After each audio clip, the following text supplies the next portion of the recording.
Ini pertanyaan yang sulit. Bagaimana orang seperti Jeffrey Epstein bisa muncul? Bukan jawaban dari gosip ya, tapi jawaban yang sebenarnya, yang tidak nyaman. Ini dimulai dari kekuasaan.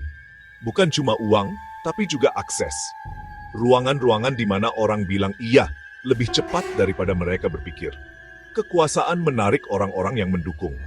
Asisten, teman, orang yang bisa membereskan masalah, lembaga yang mengejar status. Ketika banyak orang diuntungkan, perhitungan moral jadi kabur. Bukan tugas saya. Saya tidak melihatnya.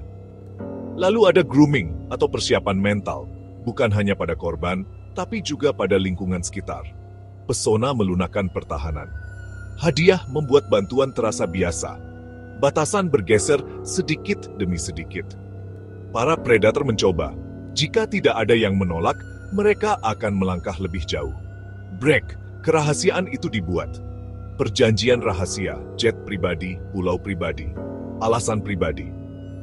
Dan kebanyakan dari kita dilatih untuk percaya pada hal-hal yang terlihat sah. Afiliasi yang mewah, foto dengan para pemimpin.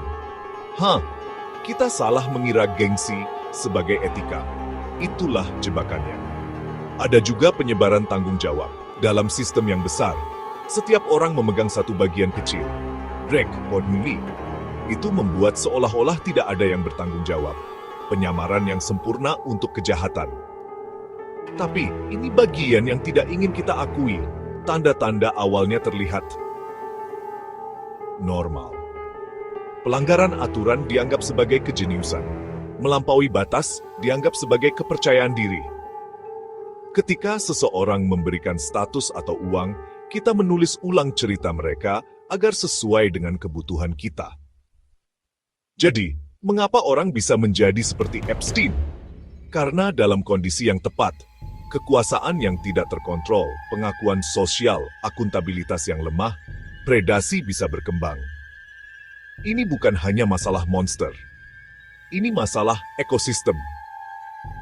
Apa yang harus saya lakukan dengan itu? 3 filter sederhana. 1. Pembalikan.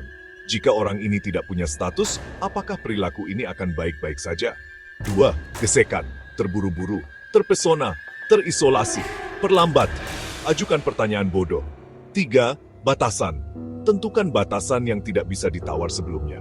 Anda pergi, laporkan, dokumentasikan. Dan jika Anda berada di dalam HR, PR, hukum, logistik, bagian kecil Anda adalah sistemnya. Break, bagian kecil Anda adalah sistemnya. Tolak eufemisme. Ketidakberesan bukanlah sinonim untuk bahaya. Catatan tertulis itu penting. Begitu juga saksi. Begitu juga mengatakan tidak. J.